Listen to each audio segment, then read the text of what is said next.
Chapter 1. The Key in the Envelope. The letter arrived on my 70th birthday, delivered by a courier rather than the regular mail. The heavy cream envelope bore no return address, just my name, Margaret Reynolds, written in an elegant script I didn't recognize. Inside was a single folded page and a small brass key. "Dear Margaret," the letter began, "you don't know me, but I was your mother's dearest friend. My name is Eleanor Whitley. I promised her long ago that on your 70th birthday I would send you this key and invite you to visit Lilac Cottage in Harper's Cove. There are things waiting there that belong to you, things your mother wanted you to have when the time was right. If you choose to come, I'll be here until the end of summer. The choice, of course, is entirely yours." The letter was signed simply, Eleanor, with an address in Harper's Cove, a small coastal town about 3 hours from my home in the city. I sat at my kitchen table, turning the small key over in my fingers. My mother, Catherine, had died when I was just 6 years old. My memories of her were fragmented. The scent of her perfume, the sound of her laughter, the way she would brush my hair at night while humming softly. After her death from what my father always vaguely called an illness, he had rarely spoken of her. When I asked questions, his answers were brief, his expression pained. Eventually, I stopped asking. By the time I was 10, he had remarried, and my stepmother, Grace, had done her best to fill the maternal void in my life. She was kind, if somewhat distant, and had never tried to replace my mother, a fact I appreciated more as I grew older. My father had passed away 15 years ago, Grace 5 years after him. I had lived my adult life believing I knew all there was to know about my parents and their history. Now this mysterious key suggested otherwise. I picked up the phone and called my daughter, Sarah. "Happy birthday, Mom," she answered cheerfully. "How does it feel to be 70? "About the same as 69, but with more mail," I replied, trying to keep my tone light despite my inner turmoil. Speaking of which, I received a strange letter today. I explained about Eleanor Whitley and the key, about the invitation to visit Harper's Cove. "That's odd," Sarah said after a pause. "Dad never mentioned anyone named Eleanor, did he? Or a cottage in Harper's Cove?" "Never," I confirmed. "My late husband Robert and I had been married for 43 years before his death 3 years ago. We had known everything about each other, or so I had believed. It could be some kind of scam," Sarah suggested cautiously. Targeting seniors on their milestone birthdays. The thought had crossed my mind, but the letter felt personal, authentic. "Perhaps," I conceded, "but what would be the angle? The letter doesn't ask for money or personal information." "Still, you shouldn't go alone," Sarah insisted. "If you're determined to check this out, I'm coming with you." Sarah lived across the country with her husband and teenage twins. Her life was busy, structured, full of responsibilities. "You don't need to do that," I assured her. "I'm perfectly capable of taking a short trip by myself." "Mom, you're talking about visiting a stranger in a town you've never been to, based on a mysterious letter about your mother who died over 60 years ago. Of course I'm coming."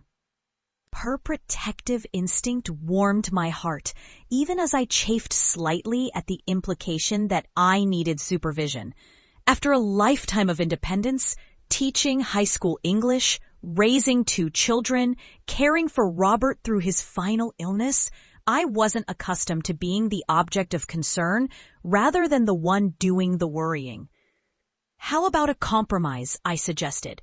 "I'll drive to Harper's Cove tomorrow, check into a proper hotel, and do some preliminary investigation.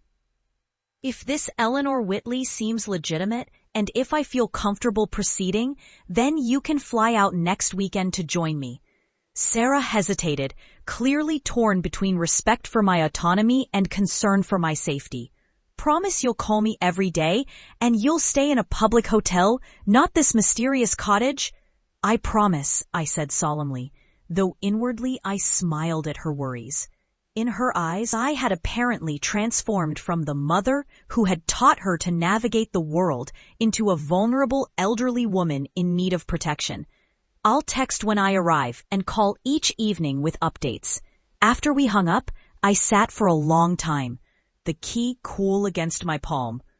What could possibly be waiting for me at Lilac Cottage? What had my mother left behind that was meant for me to discover only now in my 8th decade of life? The sensible thing would be to ignore the letter, to continue my comfortable retired existence, reading, volunteering at the library, visiting with friends, FaceTiming with my grandchildren. Yet I found myself opening my laptop, searching for accommodations in Harper's Cove, and mentally cataloging what I would need to pack for a week away from home. Some mysteries, it seemed, demanded resolution, even after 64 years of silence. Chapter 2. Harper's Cove revealed itself gradually as I drove along the coastal road the following afternoon. First, the glimmer of the bay in the distance, then the white steeple of a church emerging from among the trees, and finally, the town itself, nestled between rolling hills and the vast expanse of the ocean.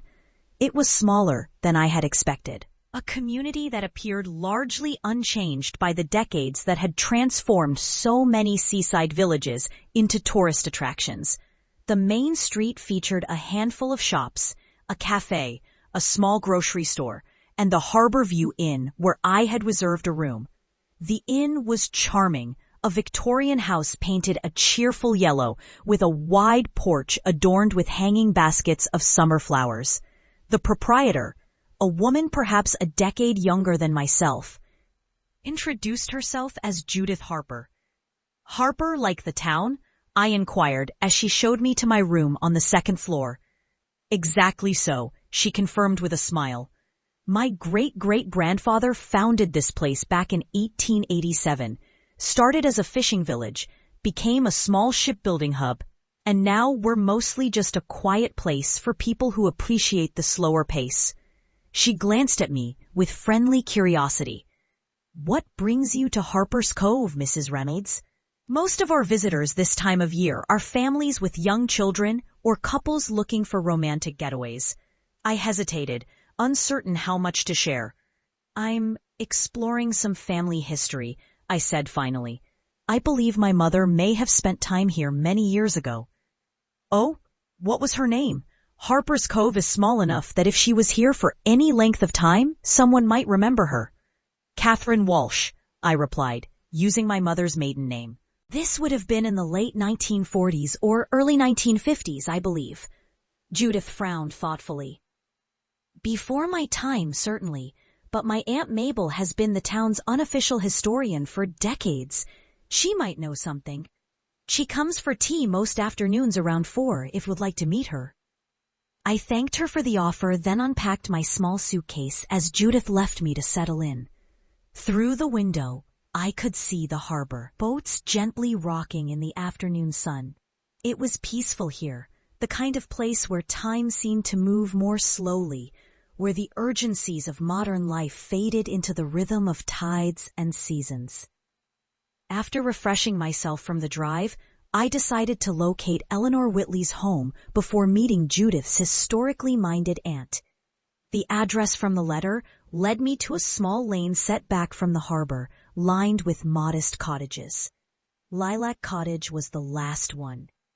Partially hidden behind a magnificent lilac bush that must have been planted decades ago, now grown to the size of a small tree. The cottage itself was a simple structure with weathered gray shingles, white trim around the windows, and a small porch with a rocking chair. Flower boxes beneath the windows overflowed with geraniums and trailing vines. It looked well tended, loved. I hesitated at the gate, suddenly nervous. What if this was an elaborate mistake? What if the elderly woman inside had no idea who I was despite the letter? Or worse, what if this was indeed some kind of scam and no Eleanor Whitley awaited me at all? As I stood there, the front door opened and a woman emerged onto the porch. She was slender, white-haired, dressed in a simple linen dress that fluttered slightly in the sea breeze. She appeared to be in her late 80s or early 90s, but moved with the deliberate grace of someone who had taken good care of herself throughout her life. "You must be Margaret," she called, her voice stronger than I had expected. "I've been watching for you since I sent the letter. I thought you might come." Eleanor Whitley? I asked, though of course it must be her.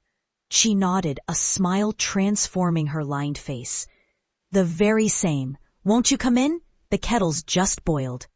I pushed open the gate and made my way up the stone path to the porch. Up close, I could see that Eleanor's eyes were a remarkable shade of blue, clear and bright despite her advanced age. She studied me with obvious emotion. You look so like her, she said softly. Catherine would be proud of the woman you've become. You really knew my mother? I asked, following her into the cottage. Oh yes, she replied, leading the way to a small but cozy kitchen at the back of the house. Catherine was my dearest friend for many years. We grew up together right here in Harper's Cove, went to school together, shared all our secrets. She gestured for me to sit at the round table by the window while she prepared tea. When she married your father and moved to the city, I thought I'd lost her forever. But she came back, you know, several times. With me? I asked, trying to reconcile this new information with my limited memories. Eleanor's hands paused briefly in their work. Yes, with you. The last time, you were almost 5. I'm not surprised you don't remember. Children that age often don't retain clear memories. She brought 2 teacups to the table and sat across from me. But Catherine remembered. She remembered everything. There was something in the way she said this, a significance beyond the words themselves, that sent a small shiver through me. Mrs. Whitley, Eleanor, please. Eleanor, you said in your letter that there are things here that belong to me, things my mother wanted me to have. She nodded, sipping her tea thoughtfully. Yes, but before I show you, I think we should talk about Catherine, about who she really was. You see, the story you were told about her life, about her death, it wasn't entirely accurate. My hands tightened around my teacup. What do you mean? My father said she died of an illness when I was 6. In a manner of speaking, that was true, Eleanor said carefully. But it wasn't the whole truth. Your mother suffered from what we now call bipolar disorder, though in those days it was diagnosed as manic depression. She had episodes throughout her adult life, periods of extreme energy and creativity, followed by crushing despair. I sat very still, absorbing this revelation. My father never mentioned any mental illness. Edward was a man of his generation, Eleanor said, not unkindly. Mental illness was something to be hidden, not discussed, especially in a family of social standing like his. He loved Catherine deeply, but he didn't always understand her struggles. So she died because of this illness? I asked, trying to piece together what Eleanor was telling me. A shadow passed over the older woman's face. During a severe depressive episode, Catherine took her own life. She reached across the table and gently touched my hand. I'm so sorry to be the one to tell you this. Edward made everyone who knew promise never to speak of it. He thought he was protecting you. The room seemed to tilt around me. All these years, all these decades, I had carried an image of my mother's death that was fundamentally untrue. Not an illness that took her from us, but her own deliberate action. The implications were staggering, reframing not just her death, but her life, her motherhood, her relationship with my father. Why tell me now? I asked when I could find my voice. After all this time? Because Catherine asked me to, Eleanor replied simply, in her final letter to me. She asked that I keep certain things for you until your 70th birthday. She believed that by then, you would have lived enough life to understand her choices with compassion rather than judgment. She planned this before she... I couldn't bring myself to say the words. Eleanor nodded sadly. Catherine's condition meant she experienced periods of unusual clarity about her own struggles. In her final months, she recognized she was entering a downward spiral from which she might not emerge. She made arrangements, wrote letters, prepared in her own way. She rose from the table. Come, there's something you need to see. She led me through the cottage to a small bedroom that appeared to serve as a study. Built-in bookshelves lined one wall filled with well-worn volumes. A desk overlooked the garden through a window framed by simple white curtains. But it was the painting above the desk that drew my attention and held it. The canvas depicted a young woman seated on a rocky shoreline, her dark hair blowing in the wind, her expression one of serene joy as she gazed out at the ocean. Though the style was impressionistic, the subject was unmistakable. It was my mother, captured in a moment of perfect happiness. "Catherine painted this," Eleanor said softly. "She was extraordinarily talented. During her periods, she would create prolifically, paintings, poetry, music. This one she did the summer before she met your father." I stepped closer, studying the brushstrokes, searching for some connection to the woman who had created them, the woman who had given me life, but whom I barely remembered. She was an artist? My father never mentioned that either. Edward admired her talent, but was uncomfortable with the emotional intensity that fueled it. After they married, he encouraged her to focus on being a proper society wife and mother. Eleanor's voice held no judgment, just a statement of fact from a different era. When her episodes became more severe, he brought in doctors, tried various treatments. Some helped temporarily, but nothing provided lasting stability. "And these visits here, to Harper's Cove?" I asked, still gazing at the painting. "This was her sanctuary," Eleanor explained. "When things became too overwhelming in the city, when the expectations and constraints became unbearable, she would come here, sometimes alone, sometimes with you. Edward allowed it because she always returned calmer, more able to maintain the facade of normalcy he needed." I turned away from the painting, my mind swirling with questions. "You said there are things here that belong to me. Things she left for me to have when the time was right. What did you mean?" Eleanor moved to the desk and opened the bottom drawer. From it, she removed a wooden box about the size of a small suitcase, inlaid with mother-of-pearl in a pattern of lilacs. "This," she said, setting it on the desk. "Catherine called it her truth box. Everything she wanted you to understand about her is inside." I approached slowly, feeling as though I stood on the threshold of a revelation that would forever alter my understanding of my life, my history, my very identity. "And the key? The one you sent in the letter?" Eleanor smiled gently. "The only key Catherine ever needed was the one to this cottage. The key I sent you opens this box." She stepped back. "I'll leave you alone with it. Take all the time you need. I'll be in the garden when you're ready to talk more." After she left, I stood for several minutes simply looking at the box, gathering courage. Then I removed the small brass key from my pocket, inserted it into the lock, and opened the lid. Chapter 3: The Truth Box. Inside the box, neatly organized, was a collection of items that represented a life I had never known. My mother's true life, beyond the sanitized version my father had presented to me, and perhaps to himself. On top was a leather-bound journal with "For Margaret."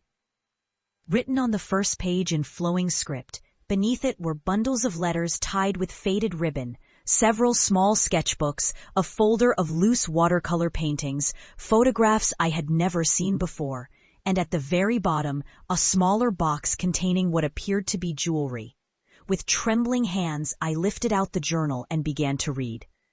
"My dearest Margaret," it began, dated just 3 weeks before her death. "If you are reading this, it means I have left this world and you have grown into the woman I always knew you would become. Eleanor will have given you this box when you turn 70, an age I fear I will never see. I chose this milestone because by then you will have experienced enough of life's joys and sorrows to perhaps understand your mother's heart." The journal continued in this intimate tone, addressing me directly across the decades, explaining in unflinching detail the mental illness that had shaped her existence from adolescence onward. She described the brilliant highs, periods of intense creativity and joy when she felt connected to everything around her, and the devastating lows that followed, when even the simplest tasks became insurmountable and the darkness seemed eternal. "Your father loved the woman he thought I was," she wrote. "The society beauty with the musical laugh and artistic talent. He never fully accepted the whole of me, the chaos, the despair, the uncontrollable moods that no amount of willpower could overcome. I don't blame him for this. He wanted to fix what was broken in me. But some things cannot be fixed, only managed, understood, lived with compassionately." I read about their courtship and marriage, about my birth, the single brightest moment of my existence, and about the increasing strain her condition placed on their relationship. She described coming to Harper's Cove as returning to the only place where I could breathe freely, where the expectations of Edward's world fell away and I could simply be Catherine again. Most heart-wrenching were her descriptions of motherhood. The fierce love she felt for me, coupled with the anguish of knowing her condition, meant she could never be the consistently present mother she believed I deserved. "There are days, my darling girl, when getting out of bed requires more courage than climbing a mountain," she wrote. "Days when the weight of existence is so crushing that I cannot speak, cannot eat, cannot gather you in my arms, though your little voice calls for me. On these days, your father tells you Mommy is unwell, a simple word for a complex agony. I watch you from behind my bedroom door, wanting nothing more than to be the mother you need, hating myself for failing you." By the time I finished the journal, tears streamed down my face. I understood now why my memories of her were so fragmented. Her presence in my daily life had been similarly fragmented, dictated by the rhythms of her illness rather than by choice. I set the journal aside and untied the bundle of letters. Most were exchanges between my mother and Eleanor, deeply honest communications in which Catherine expressed thoughts and feelings she apparently never shared with anyone else. Through these letters, a more complete picture emerged of a woman caught between the expectations of her social class and marriage, and the reality of her mind's unstable chemistry. The sketchbooks revealed another side of her, page after page of vibrant drawings capturing everyday moments. Many featured me as a small child, playing at the seashore, sleeping in a sunbeam, examining a flower with solemn concentration. The loving attention to detail showed how closely she had observed me, how precious these ordinary moments had been to her.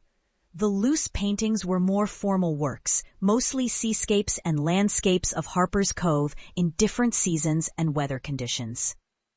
Some were joyful explosions of color and movement that I imagined were created during her up periods.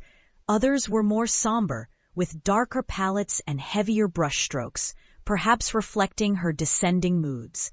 Among the photographs were several of Catherine and Eleanor as young women, arms linked, laughing on the very beach depicted in the painting above the desk. Others showed my mother in settings I didn't recognize, standing before an easel in what appeared to be an art studio, playing a piano in a room filled with light, sitting in a garden with a book open on her lap. Most poignant were the photographs of us together, images I had never seen, moments I couldn't remember. My mother holding me as an infant, her expression one of wonder. The two of us building a sandcastle, flying a kite, picking wildflowers in a meadow. Evidence of a relationship that had existed, however complicated by her illness, however abbreviated by her death. Finally, I opened the small jewelry box. Inside was a silver locket on a delicate chain.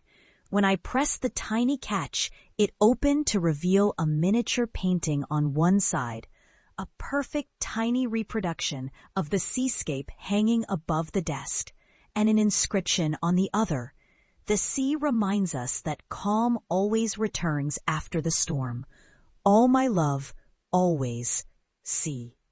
I closed the locket and held it in my palm, feeling the weight of it, the physical weight so slight, the emotional weight immeasurable. Through the window, I could see Eleanor in the garden, tending to a rosebush with careful hands. She had kept these treasures safe for over 6 decades, honoring her promise to my mother with steadfast loyalty. With the locket still clutched in my hand, I left the study and made my way outside to the garden. "You've read it all?" Eleanor asked, looking up from her roses. "Yes," I said, my voice rough with emotion. "Thank you for keeping these things safe for so long, for honoring her wishes." Eleanor straightened slowly, her aged hands brushing soil from her gardening gloves. "Catherine was the sister of my heart. Keeping her truth for you was the least I could do." She gestured to a small bench beneath an apple tree. "Shall we sit? There's more I can tell you, if you wish to hear it." As the afternoon sun filtered through the leaves above us, Eleanor shared stories of my mother that no one had ever told me. Tales of their childhood adventures, of Catherine's dreams of becoming a professional artist, of the vibrant, complicated woman who had existed before she became Edward Reynolds' wife and Margaret's mother. "She worried constantly that her illness would be passed down to you," Eleanor said. "That's partly why she extracted the promise about waiting until you were 70. She wanted to be sure you had lived a full life without the struggles she faced." "I've had my challenges," I admitted, "but nothing like what she described. No extreme moods, no debilitating depression."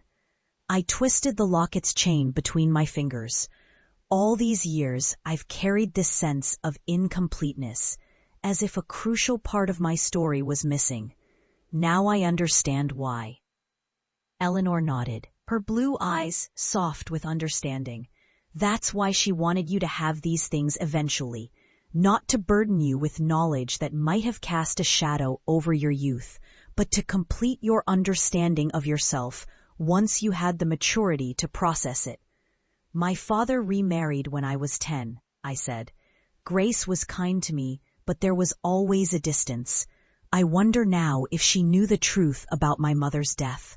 I believe Edward told her something of it." Eleanor replied, "He visited me once, about a year after Catherine died, said he was considering remarriage and wanted to make sure I would honor our agreement never to speak of the circumstances of Catherine's passing." She shook her head slightly. "He was a product of his time and position. Mental illness, suicide, these were sources of shame, topics to be avoided at all costs. And yet he allowed her to come here, to Harper's Cove," I observed. "He must have understood on some level that she needed this place." "Edward loved Catherine in his way," Eleanor said, neither condemning nor absolving him. "He simply couldn't comprehend a mind so different from his orderly, rational one.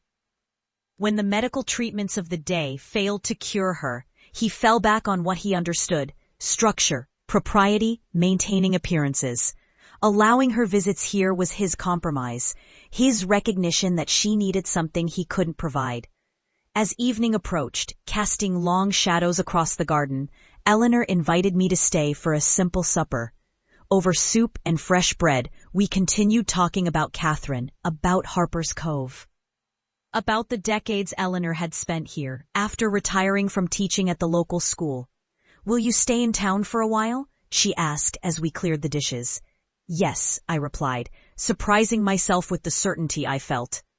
"My daughter is planning to join me next weekend. I'd like to show her all of this, to share what I've learned about her grandmother."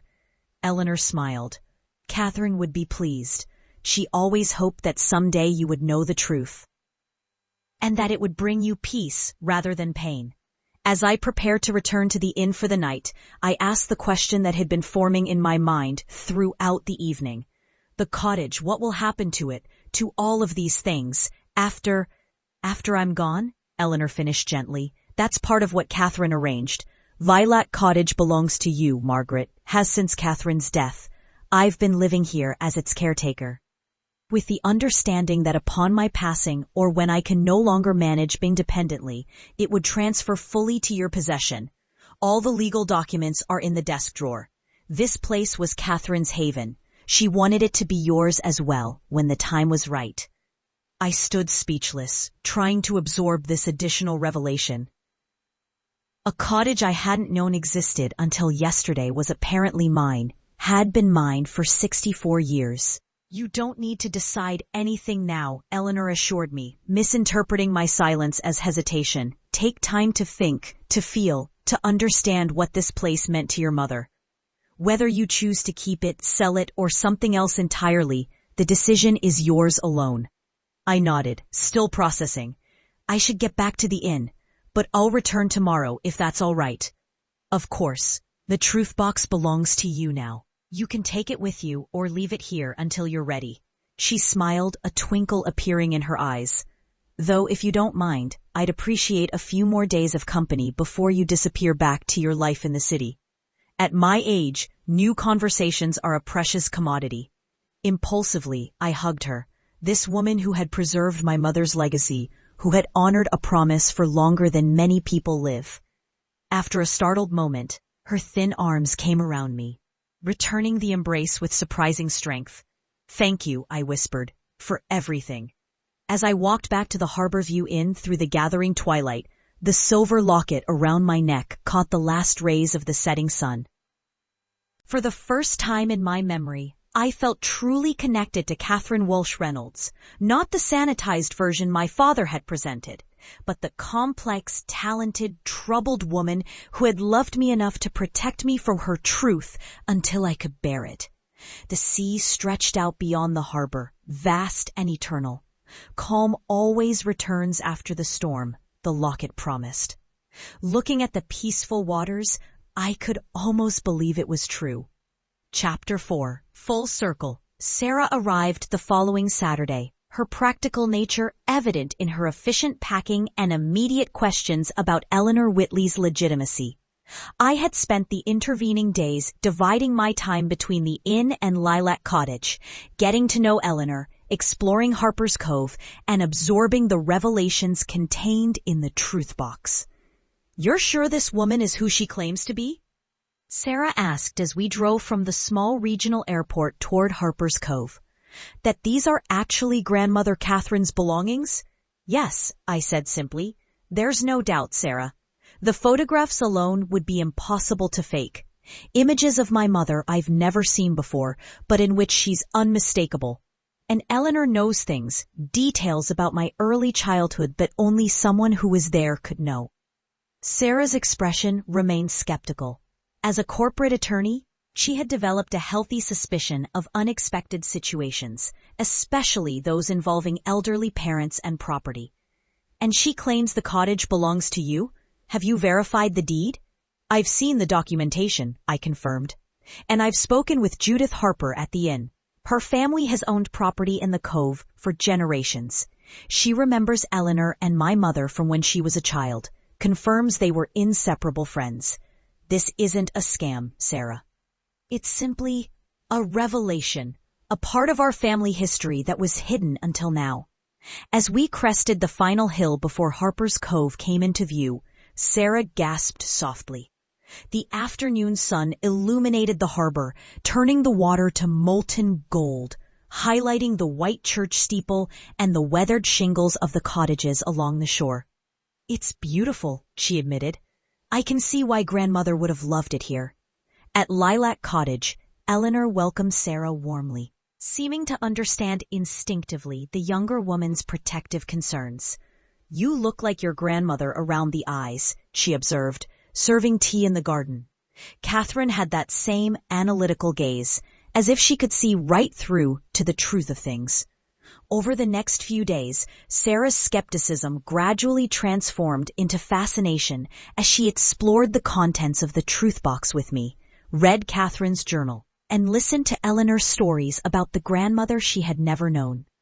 "I had no idea she was an artist," Sarah said, carefully examining one of the watercolors. "And an mental illness? That wasn't something our family ever discussed. I wonder if that's why you were always so compassionate about psychological health issues, Mom. Why you never dismissed them as just feeling blue like some of your generation." I hadn't considered this, but it made a certain sense. Though I had no conscious memories of my mother's struggles, perhaps some deep awareness had shaped my attitudes. made me more sensitive to the mental health challenges my students had faced over the years. On our third evening in Harper's Cove, as we walked along the shore watching the sunset, Sarah asked the question I'd been contemplating myself. "What will you do about the cottage? Will you keep it?" I gazed out at the horizon, where the sun was melting into the sea in a spectacular display of orange and pink. "I'm considering it," I admitted. "Not to live here full time. My life, my friends, my volunteer work are all back home. But as a retreat, perhaps, a place to spend summers, a legacy to pass down to you and the twins eventually." Sarah nodded thoughtfully. "I can see that. The twins would love it here during school breaks, a complete change from their suburban existence." She glanced at me. "But what about Eleanor? The cottage is technically yours. Are you comfortable with her continuing to live here?" "More than comfortable," I said firmly. "Eleanor is 91 and has lived in this cottage for over 60 years. This is her home, regardless of legal ownership. She'll stay as long as she wishes or is able."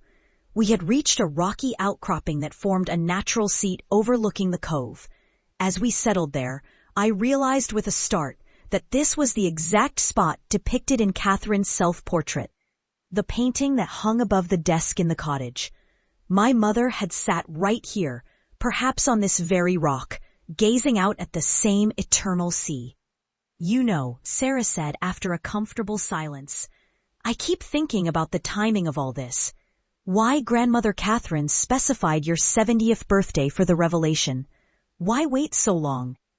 I touched the silver locket that now rarely left my neck. I believe she wanted to be sure I had lived most of my life without the shadow of her illness and death hanging over me. That I had formed my own identity, made my own choices, without the weight of wondering if I would inherit her condition, her struggles. "A mother's protection," Sarah mused. "Even from beyond the grave." Yes, I smiled at my daughter, this capable woman who had her own children now, her own understanding of maternal love. She made the choice she thought would give me the best chance at a happy life, just as we've tried to do for you, as you do for the twins. Sarah reached for my hand, squeezing it gently. "Do you regret not knowing sooner, not having these memories, these connections to her throughout your life?" I considered the question carefully, watching as the first stars appeared in the darkening sky. "I regret not knowing the truth about who she really was, her talent, her passion, her struggles. I regret that an entire generation believed mental illness was something to be hidden away, denied, rather than treated with compassion and understanding." I paused, but no, I don't regret the timing of this revelation. Catherine gave me freedom. Freedom from worry about inheriting her condition. Freedom from the stigma that might have attached to her death in less enlightened times. We walked back to the cottage in thoughtful silence. Eleanor was waiting on the porch, a shawl around her shoulders against the evening chill, her white hair luminous in the porch light. Seeing her there, this woman who had kept faith with my mother for over 6 decades, I felt a profound sense of coming full circle, of connections restored across time. Later that night, after Sarah had returned to the inn and Eleanor had retired to her room, I sat alone in the small study, surrounded by my mother's paintings, her journal open before me. I reread the final entry, written just days before her death. "My dearest Margaret, I do not know what life holds for you, what joys and sorrows, what triumphs and challenges will shape your journey. But I know this, you are stronger than any legacy of mine, brighter than any shadow I might cast. I have loved you with every fiber of my being, even when that being was fractured beyond repair. When you finally read these words, know that wherever I am, that love continues, unbroken by time or distance or even death itself. The sea reminds us that calm always returns after the storm. Look for me in the sunrise over the water, in the flight of gulls against a summer sky, in the quiet moments when your heart is at peace. That is where I will be, loving you still, always, Mother." I closed the journal gently and moved to the window, gazing out at the moonlight silvering the garden. In the distance, the sound of waves provided a gentle rhythm. Like a heartbeat connecting past and present, I understood now why my mother had loved this place, why she had chosen it as the repository for her truths. In the days that followed, Sarah and I explored Harper's Cove together, walking the same paths my mother had walked, seeing the world she had seen. We met Judith's Aunt Mabel, who indeed remembered Catherine and shared stories of the two young women who had been inseparable in their youth, one outgoing and creative, the other steadfast and loyal. They were like two sides of the same coin, Mabel recalled, her eyes bright with memories despite her 96 years. Catherine with her brilliant moods and wonderful laugh, Eleanor always there to ground her when she flew too high or to lift her when she sank too low. Before Sarah returned home to her family, we made a decision together. I would keep Lilac Cottage, spending summers and holidays there, while Eleanor remained in residence. During the school year, when I returned to my home in the city, the cottage would be available for Sarah's family to use, a place for the twins to connect with their great-grandmother's legacy, to understand the artistic heritage that ran through our family line. "Mom," Sarah said as we stood in the small front garden the morning of her departure, "I've been thinking about something. The twins have both shown creative tendencies, Lily with her music, Jason with his writing. I wonder if they've inherited some of Catherine's artistic gifts." "Perhaps," I agreed, touched by her willingness to embrace this newly discovered lineage. And knowing about her struggles might help us be more attuned to signs of similar challenges should they ever emerge. Sarah nodded, breaking the silence, ending the shame around mental illness. That might be the most important legacy Catherine left us. She hugged me tightly. "And glad you came here. Glad we know the truth now." After Sarah left, I spent another week in Harper's Cove, settling into a gentle routine with Eleanor. We took morning walks along the shore when the tide was out, gardened together in the afternoons, and spent evenings on the porch watching the sun set over the water. I found myself drawing again, a hobby I had enjoyed in college but had abandoned as adult responsibilities claimed my time. Something about this place, about connecting with my mother's artistic spirit, reawakened that dormant part of myself. On my final evening before returning to the city, Eleanor and I sat in the garden at twilight. Though the summer air remained warm, she had a blanket over her knees, a concession to aging joints that she accepted with the same practical grace she brought to everything. "I've been thinking," I said, setting aside my sketchpad. "When I return next month, I'd like to bring some of my mother's artwork back to the city with me, not to keep it there permanently, but to have it properly preserved, perhaps exhibited somewhere. Whose talent deserves to be seen, appreciated." Eleanor smiled, pleased by the suggestion. Catherine would have liked that. She always believed art was meant to be shared, to speak to others across time and circumstance. And I'd like to digitize her journal, her letters, create a record of her experiences with bipolar disorder. With your permission, of course, since many of the letters were written to you. "You have it," Eleanor said without hesitation. "Mental illness is only beginning to shed its stigma." Catherine's words might help others understand, might make someone feel less alone in their struggles. We sat in companionable silence as the first stars appeared in the darkening sky. After a while, Eleanor spoke again, her voice soft with memory. "You know, there's something Catherine used to say when she was in her better periods. She would look out at this very garden, at the sea beyond, and say, 'We are all just moments strung together like beads on a necklace.' Some beads are bright and beautiful, others dark and heavy, but it's the complete strand that makes the necklace whole." Eleanor's aged hand found mine in the gathering darkness. "Your mother had many dark beads, Margaret, but she also had ones of extraordinary brilliance. I think she would be pleased to know that you've discovered the entire strand of her life, not just the carefully selected beads your father chose to show you." I squeezed her hand gently, feeling the paper-thin skin, the prominent veins that spoke of a long life fully lived. Thank you for preserving her truth, for waiting so patiently to share it. It was a promise easily kept, Eleanor replied. Some friendships transcend all boundaries, even death. She gazed up at the stars now filling the night sky.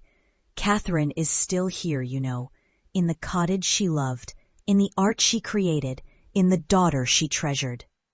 And now in the grandchildren and great-grandchildren who carry her blood, her gifts, her legacy forward.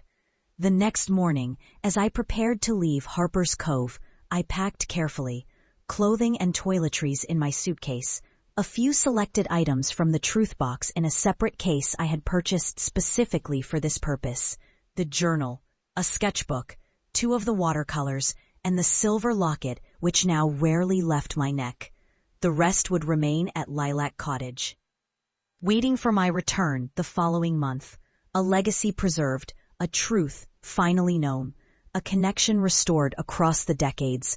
Eleanor stood on the porch to see me off, looking small but indomitable in the morning light. Safe travels, Margaret. Remember what the locket says. Calm always returns after the storm. I hugged her, this woman who had become precious to me in just a few short weeks. I'll be back soon, I promised. This isn't goodbye, just until next time. As I drove away from Harper's Cove, the truth box secure beside me, I felt my mother's presence more strongly than I ever had in the 64 years since her death. Not as a faded memory or a sanitized image, but as a complete human being, brilliant and flawed, creative and troubled, loving and lost. Catherine Walsh Reynolds had finally come home to me.